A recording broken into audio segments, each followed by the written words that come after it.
Welcome to the Game Before the Money podcast, celebrating pro and college football history, one legend at a time. Powered by our transcription partner, Sonics. Edit and transcribe your audio and video files with Sonics. Visit sonics.ai to learn more.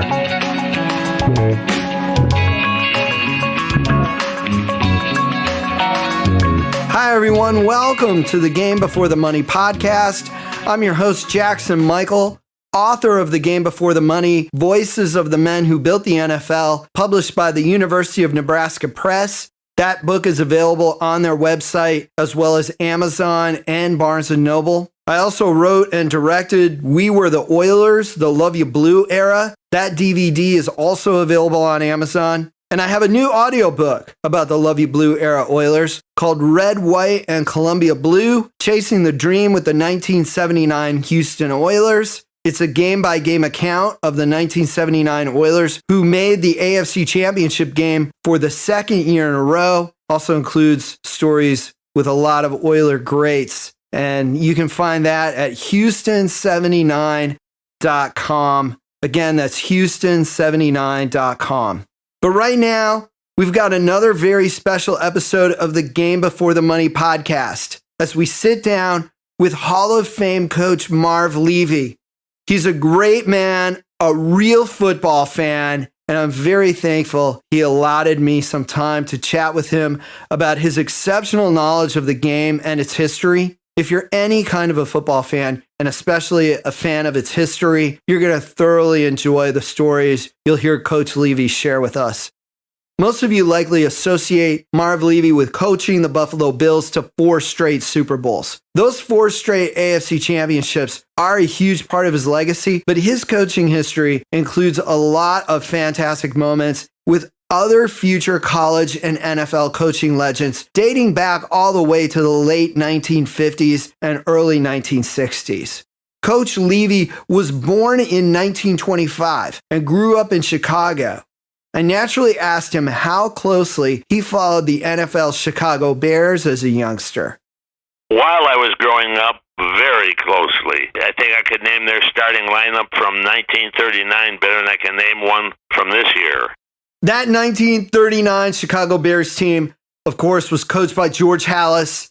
The team led the NFL in both rushing and passing offense.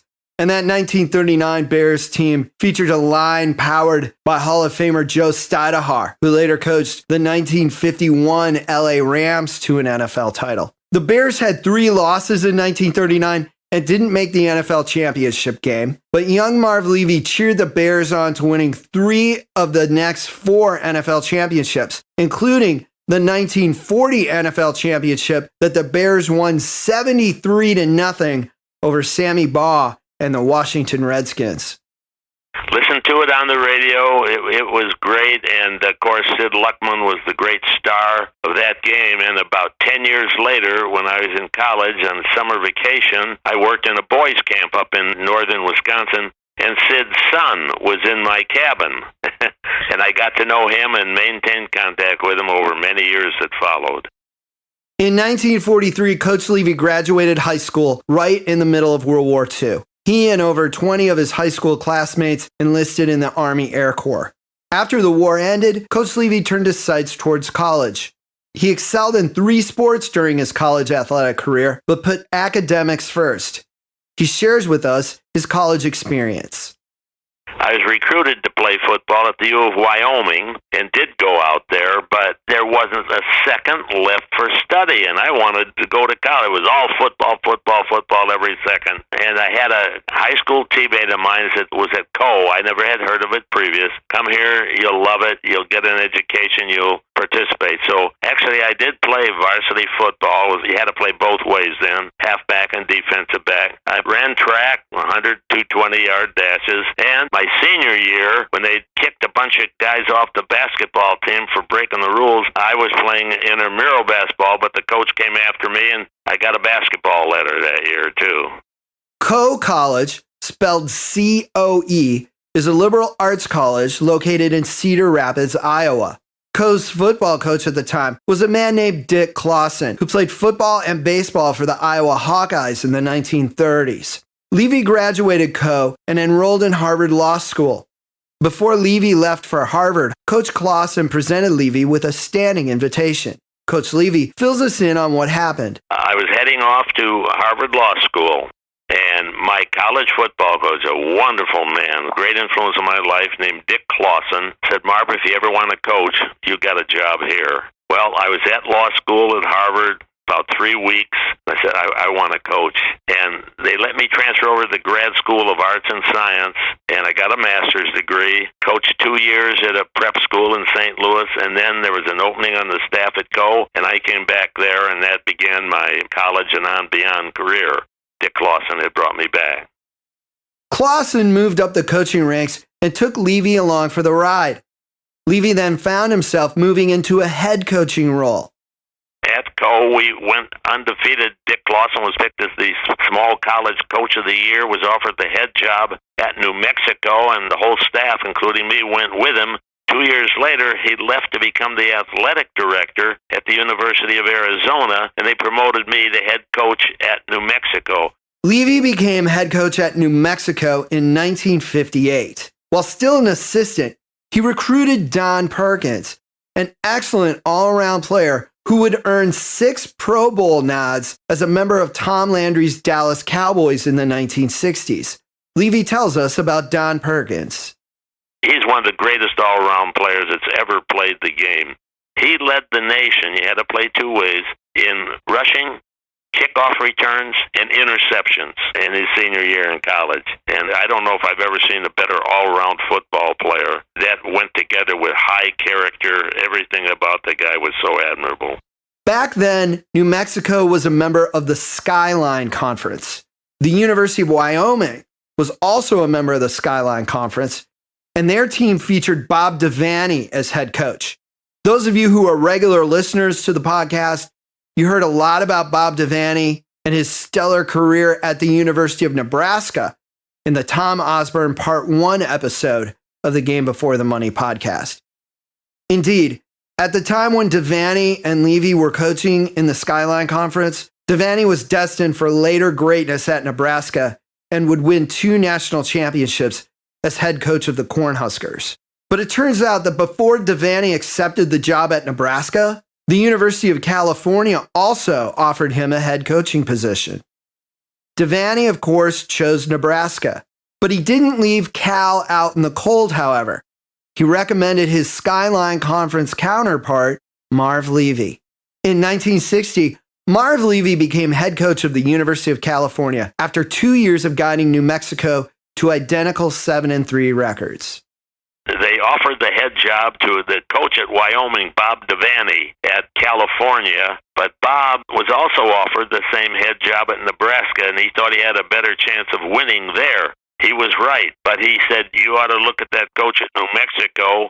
And we were on very good terms with Wyoming and New Mexico. Those years were the 2 best teams probably in those couple of years, even though Utah State had Merlin Olsen on their team.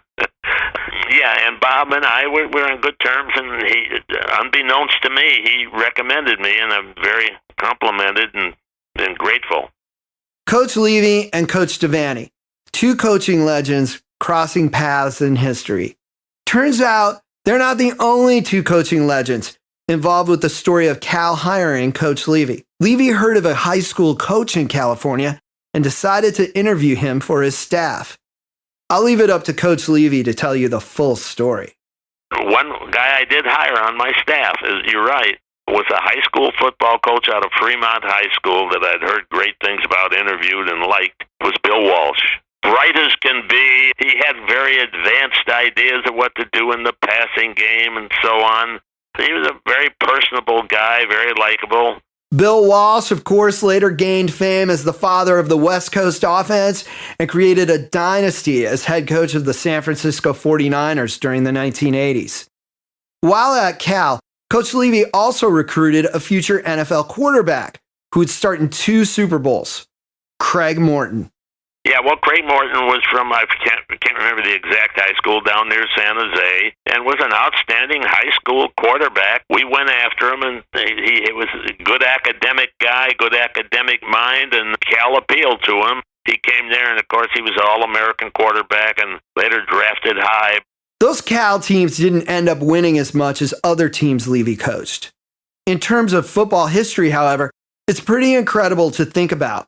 You had a future legendary college coach, Bob Devaney, recommend a future Pro Football Hall of Fame coach, Marv Levy, who in turn would hire a man who also coached his way into the Pro Football Hall of Fame, Bill Walsh. Then you had quarterback Craig Morton, who started Super Bowl V for the Cowboys and Super Bowl XII for the Broncos. Pretty amazing, right? Well, Coach Levy tells us there's even more to this crisscross of history. While I was at Cal, there was a assistant coach at a junior college in the area that used to always come over and hang out at our practices. I got to know him. I thought he was really a bright guy. I was going to hire him, but I got fired. His name was Dick Vermeil. Dick Vermeil was head coach for the Philadelphia Eagles in Super Bowl 15 and the St. Louis Rams in Super Bowl 34. So you had Marv Levy, Bill Walsh, and Dick Vermeil. If we could only travel back in time and get our photos taken with those three together. Combined, the three of them were head coaches in 9 Super Bowls. I'm not even going to take the time to add up all the divisional championships that trio won in the NFL. It would also take a long time to add up all of the players that those 3 coaches coached into the Hall of Fame. Marv Levy coached at Cal for 4 seasons. He then served as head coach at William & Mary for 5 years. Levy says he fondly remembers his time at William & Mary, and especially the fact that every single one of the players graduated. In 1969, while in his mid-40s, Levy got his first chance to work in the NFL as kicking coach for the Philadelphia Eagles. Only one other NFL team employed a kicking teams coach at the time. That was the Los Angeles Rams under head coach George Allen. Coach Levy tells us the full story. George Allen was very innovative. He was the first guy that would ever hire a kicking teams coach, and he hired Dick Vermeil. I was at William & Mary, and Jerry Williams, the head coach of the Eagles, thought that was a great idea that George had pulled off. Jerry knew me from our days back in the Skyline Conference. He knew I thought so highly of the kicking game, and he offered me a job with a good raise to come join the Eagles as their kicking coach. So Dick Vermeil and I were the only 2 kicking coaches in the league at the time. 1 year later, Dick was offered the head job at UCLA. He took it, and George Allen came after me, and Dick told me what a great mind George was. So I went out and went to work for George Allen, one of the greatest things that ever happened to me. Guy of a tremendous high character, very innovative mind, brilliant in every way. He not only was of high character, he was a character too. He was fun to be around. What a delight it was, and how honored I am to be able to say that I worked for George Allen. You can hear more about George Allen's time as the Los Angeles Rams head coach in the Eddie Metter episode of the Game Before the Money podcast. Levy worked as special teams coach under Allen for 1 year in Los Angeles. Despite winning seasons, Rams ownership fired Allen after the 1970 season. The Washington Redskins jumped at the chance to hire Allen for the 1971 season. Allen brought Levy with him to Washington, and the franchise made the playoffs for the first time since 1945. Allen's famous Over the Hill Gang won the NFC Championship in his second year as head coach.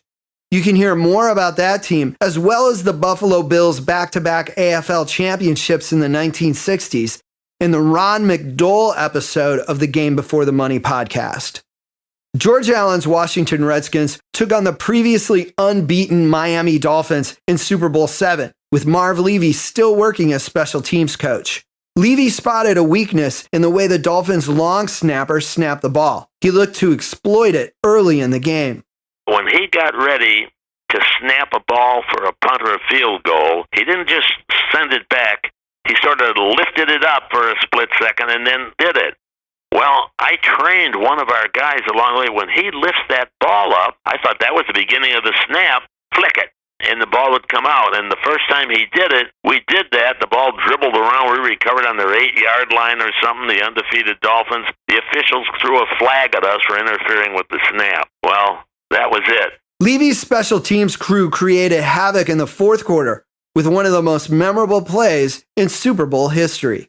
Late in the game against Miami, they're beating us 14-0, the undefeated Dolphins, and they lined up to kick a field goal with about 5 minutes to go. Yep, we blocked it. Their kicker, Gary Upremian, picked it up and tried to throw a pass. It popped up into the air, and one of our guys grabbed it and went the distance for a touchdown. It's now 14-7. We tried an onside kick, didn't recover it, forced them to punt, blocked the punt, but we could never score the tying touchdown. Mike Bass was the man who scored the touchdown for Washington.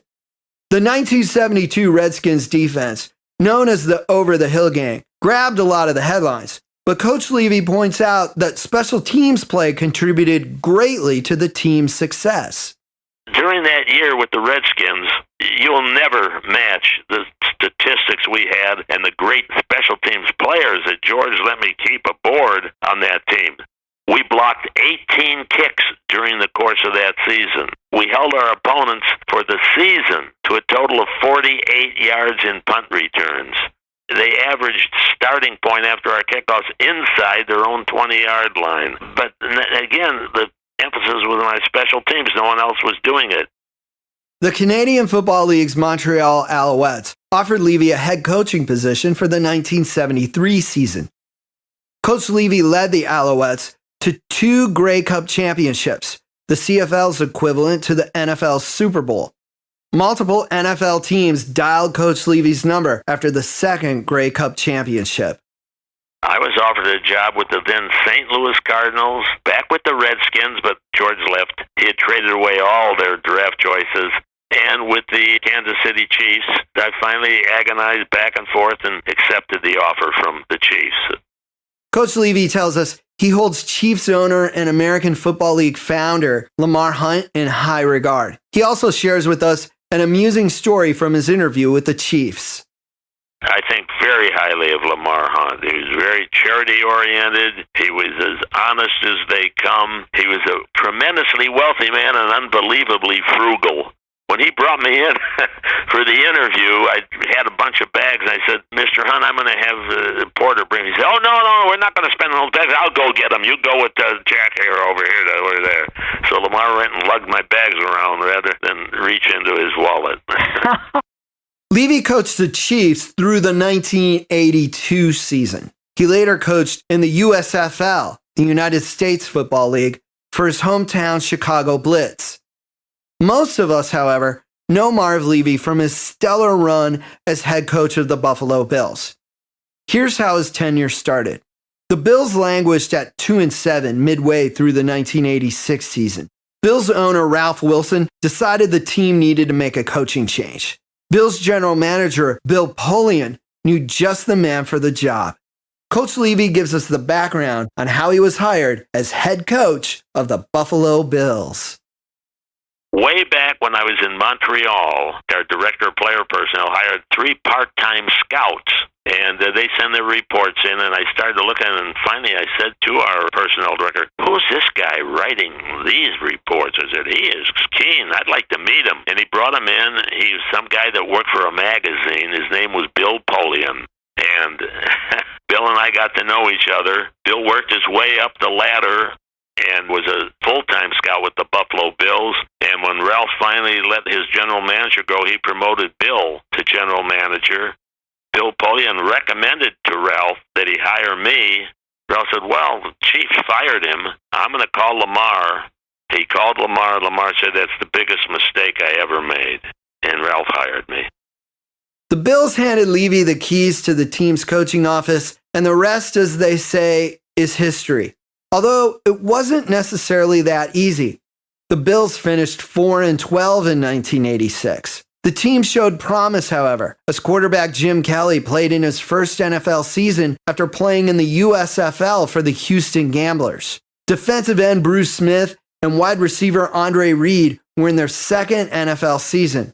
Rookie safety Mark Kelso and center Kent Hull had bright NFL careers ahead.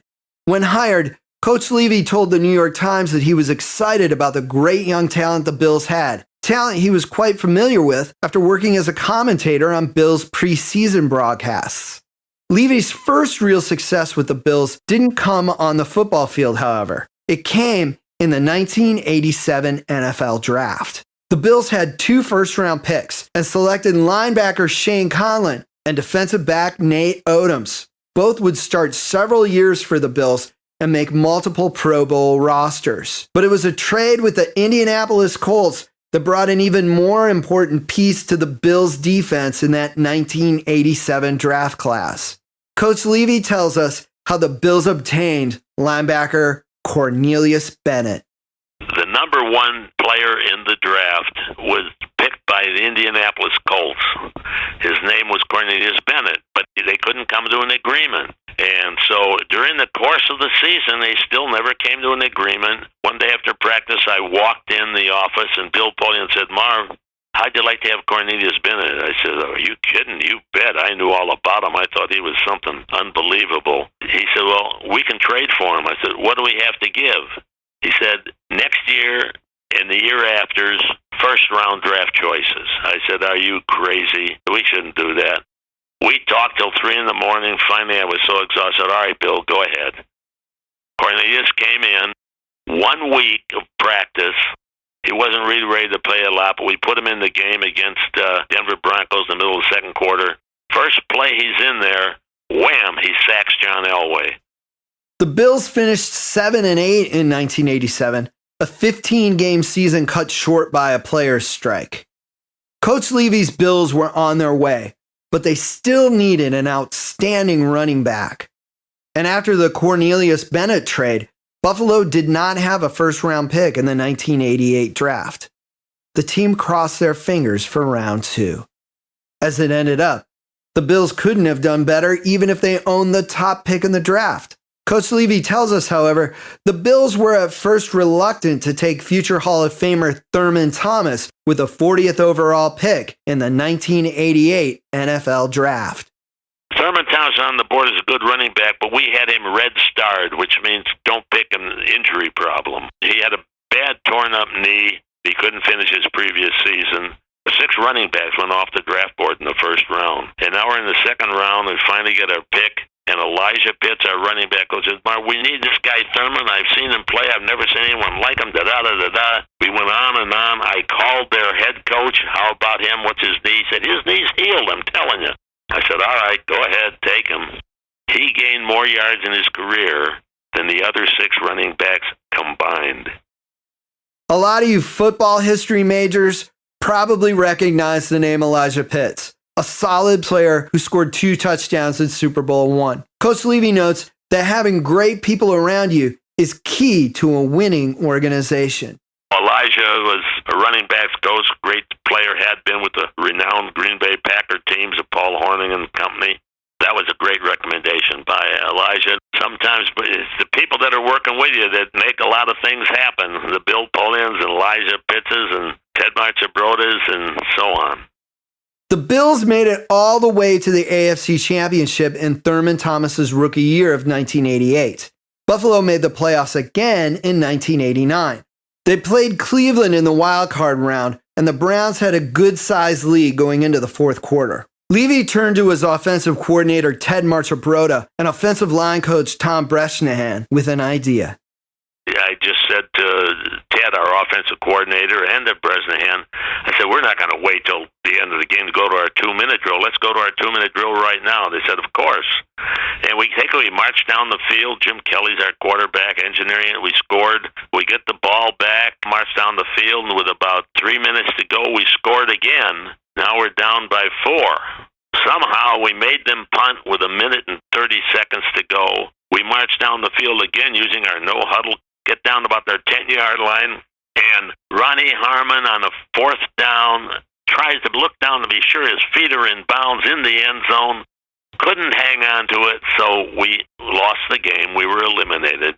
We're walking off the field after the game. Ted on one side of me and Tom Bresnan on the other, and we're looking at each other, and I said, Ted, you know what? Why don't we make that our offense next year?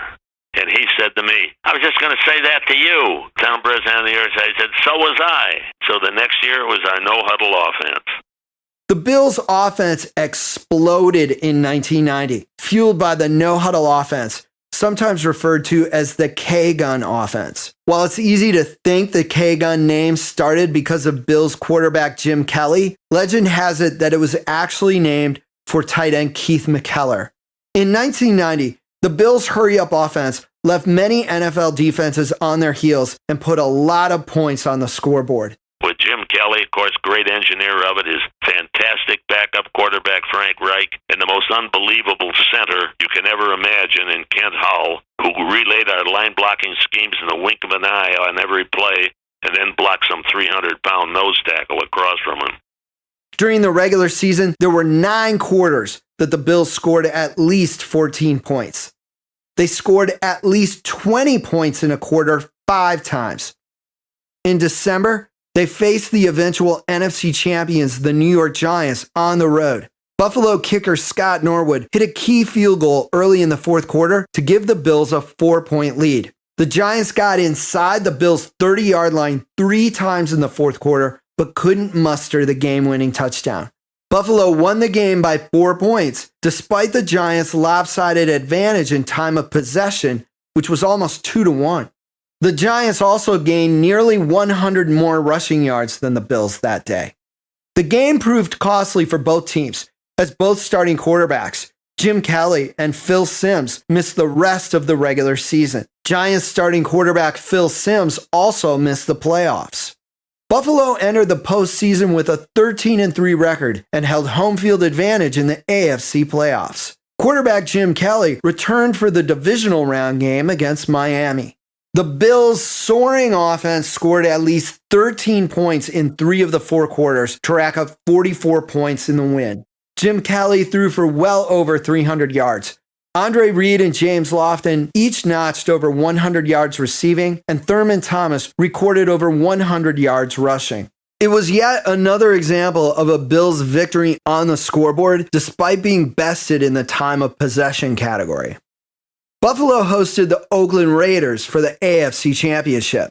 This time, Buffalo scored 41 points in the first half, en route to a 51-3 win. Through the 2019 season, that 48-point margin of victory remains the largest in the history of the AFC Championship game. The Bills moved on to Super Bowl 25 as the league's highest scoring offense to face the New York Giants, the team that yielded the fewest amount of points in the NFL. Buffalo took a 19-17 lead on the first play of the fourth quarter on a 31-yard rush by Thurman Thomas. The Giants managed a field goal midway through the fourth quarter. Buffalo took over at their 10-yard line with just over 2 minutes left, still trailing 20-19. The Bills marched all the way to the Giants' 29-yard line with 8 seconds remaining after Kelly spiked the ball with no timeouts left. Kicker Scott Norwood lined up for a 47-yard field goal on the Bermuda grass turf of Tampa Stadium. The ABC Super Bowl broadcast posted a graphic stating that Norwood had made only 1 of 5 field goal attempts on grass over 40 yards in his entire career. If made, the 47-yard field goal would be the longest Norwood ever made on grass in his NFL career. Norwood's attempt sailed wide right, and the Bills lost by the closest of margins, 20-19. After the game, Norwood said in multiple interviews that he might have overemphasized the force put into the kick, and that may have affected his follow-through and ultimately the ball's trajectory. On the plane ride home from Super Bowl 25, Coach Levy found solace and inspiration in a poem that he shared with the team. He shares that poem and the story with us now. On the flight home, I remember the poem my mother had given me when I left for service in World War II about an old Scotch warrior way back in the 1600s. Fight on, my men, Sir Andrew said. A little I'm hurt, but not yet slain. I'll just lie down and bleed a while. Then I'll rise and fight again.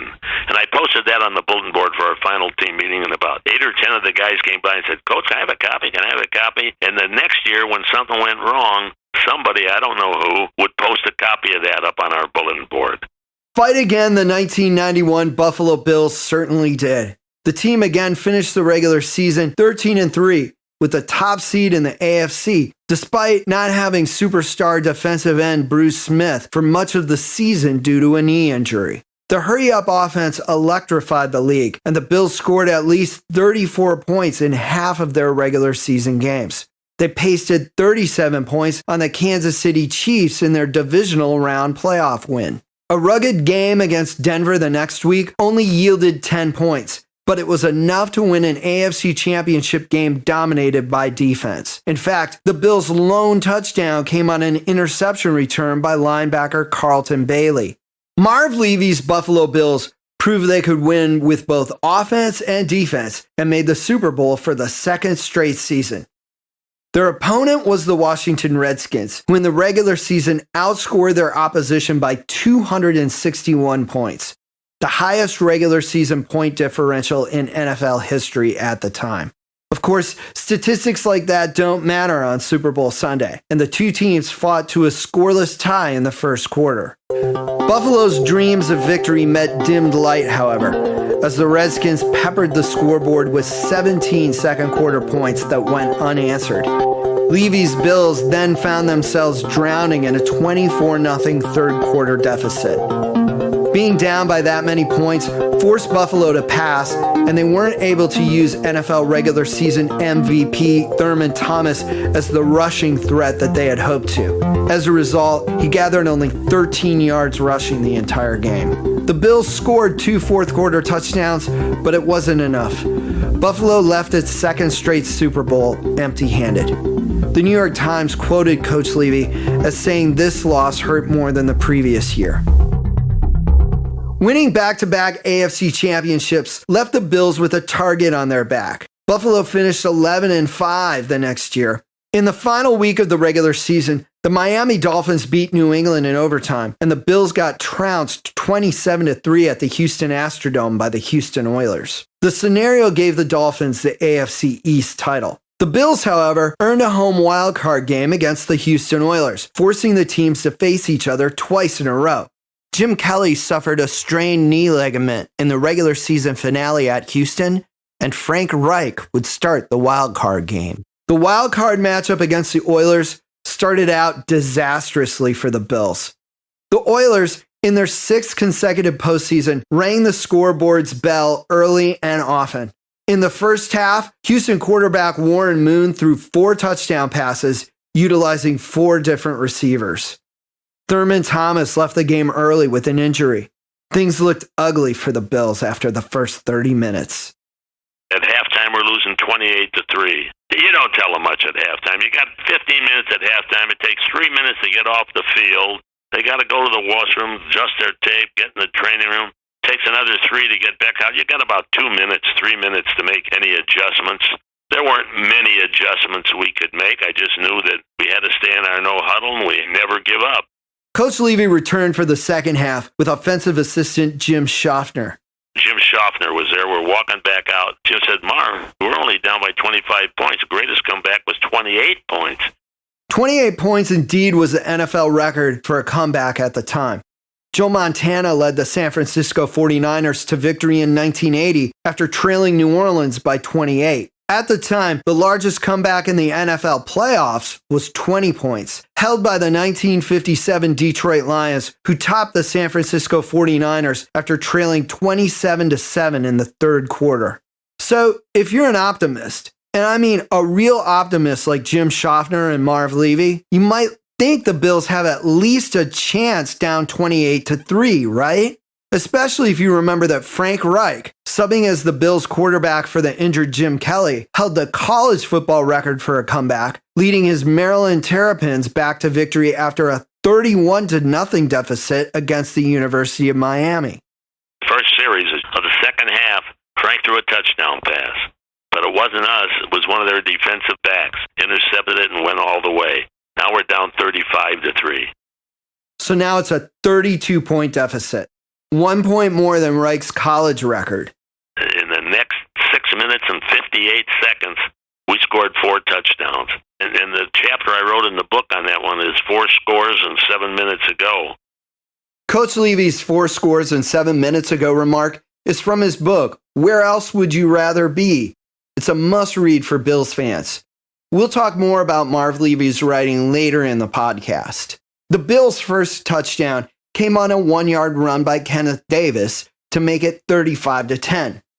Coach Levy, not one to give up even when down by several touchdowns, called for an onside kick out of desperation, and it worked. A Frank Reich touchdown pass to Don Beebe and 2 touchdown throws to Andre Reed rounded out the 4 scores and 7 minutes ago Rich Stadium address.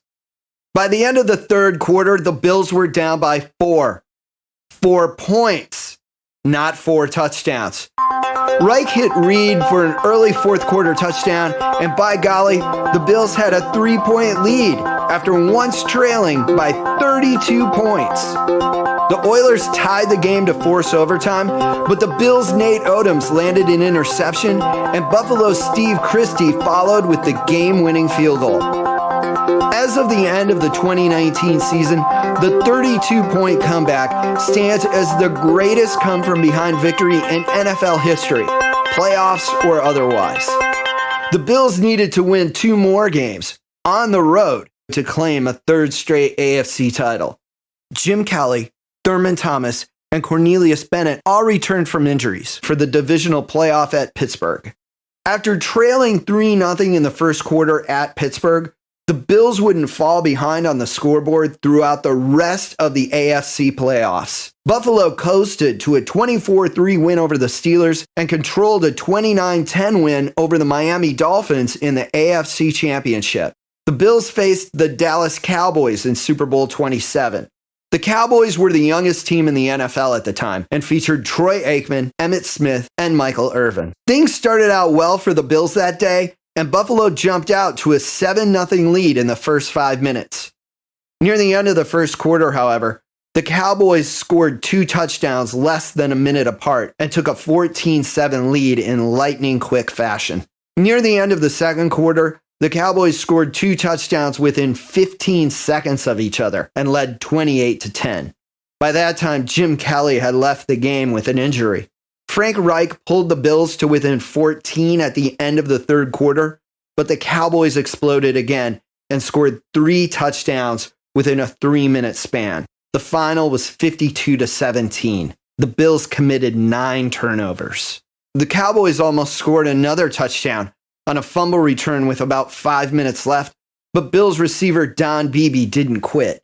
He chased down Cowboys lineman Leon Lett and forced a fumble near the goal line that went Buffalo's way. The Bills might have lost their 3rd straight Super Bowl, but they showed tremendous resiliency and heart. They were the most resilient bunch of guys I can really imagine. They were high-character guys, a lot of them with a great sense of humor. The Buffalo Bills proved resilient once again and finished the 1993 season at 12-4. The season included a win at Dallas, and the Bills defense forced at least 4 turnovers in 8 games. The Bills coasted to victory in the AFC Championship game against the Kansas City Chiefs, as Thurman Thomas's 3 touchdowns powered the Bills. That win set up a rematch with the Cowboys in Super Bowl 28. Buffalo kicker Steve Christie hit a 28-yard field goal as the first half expired to cap off a 10-point second quarter for the Bills with no response from the Cowboys. Levy's Soldiers led 13-6 at halftime. They would also get the ball to start the second half with a chance to pad their lead. The Bills moved the ball well on the first 2 plays of the second half, but fumbled on the 3rd play. Dallas returned the fumble 46 yards for a touchdown.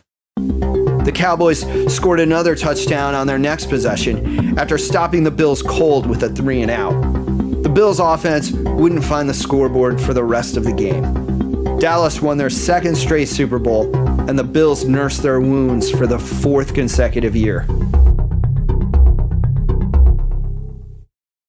Marv Levy coached the Bills through 1997, and as of the 2019 season, he remains the only coach in NFL history to guide his team to 4 straight Super Bowls. Of course, one can look at those Buffalo Bills, as many sometimes do, and simply point out that the team lost 4 Super Bowls in a row. That, however, glosses over many of the outstanding achievements the Buffalo Bills made under Coach Levy's command. According to the Pro Football Hall of Fame, the Bills own the highest winning percentage of any AFC team from 1988 through 1997. Only the San Francisco 49ers topped the Bills' winning percentage in the entire NFL during that span. Also, remember the Bills won playoff games without star players in their lineup. The team showed unparalleled tenacity, not only by making the Super Bowl 4 consecutive times, but also through orchestrating the greatest comeback in NFL history. And remember, that counts all 100 years of NFL play through 2019. Let's also remember that there are many fans and members of the Kansas City Chiefs, Miami Dolphins, Oakland Raiders, Denver Broncos, Houston Oilers, and other AFC teams that would have loved to have competed in those 4 Super Bowls. The Bills, however, topped them all. And as Coach Levy stressed to me, his group exhibited a high level of character. The players we had in Buffalo, their personalities differed. I got to say that from each other. But Bill Polian, Ralph Wilson, and I determined the day I was hired, we would bring only guys of high character onto our team. Are they good citizens? Do they bounce back from defeat? Do they show up on time? Are they good family guys? All of that. That's why our team was able to fight their way back after losing those Super Bowl games to get back in the fray once again. Coach Levy says he keeps in touch with many of the players today and is also proud of their achievements off the field. I stay in touch with them still. As I say, they've grown to be fine family guys. A lot of them doing very successful. Don Beebe, very successful coach here in the area. John Holisek is a very successful coach in the Chicago area. He may have joined us really after those Super Bowl teams, but he was of the same character type. I'll remember them so fondly, and I still, as I say, get to see them often. Earlier in the podcast, you heard a bit about Coach Levy's book, Where Else Would You Rather Be? He's written other books as well and tells us a little bit about his work as an author. I was a major in college in English history and literature, and I loved it, and I always did a lot of reading, and I knew I wanted to write after, so afterwards I wrote first a memoir, Where Else Would You Rather Be? Then I wrote a novel, Between the Lies, and I wrote a book of poetry most recently, and after the Chicago Cubs, my hometown team, won the World Series 2 years ago, they asked me to write the text for a children's book, Go Cubs Go, the Never Give Up Attitude. So I've been writing that, and I hope to be writing some more soon. Marv Levy, a true gentleman, a true scholar, and Hall of Fame football coach. Thank you for listening to this edition of the Game Before the Money podcast. Please subscribe to the podcast on your favorite podcast listening platform if you haven't done so already. A special thanks to Coach Levy for interviewing for this podcast. Bills fans, you can hear more about the great Bills teams of the mid-1960s that won back-to-back American Football League championships on the Ron McDowell episode of the Game Before the Money podcast. To hear more about the mid-90s Dallas Cowboys, please download the Chad Hennings episode of the Game Before the Money podcast. These are all available on your favorite podcast listening platforms, or you can visit thegamebeforethemoney.com. The Game Before the Money podcast is powered by our transcription partner, Sonix. Learn more at sonix.ai. sonix.ai.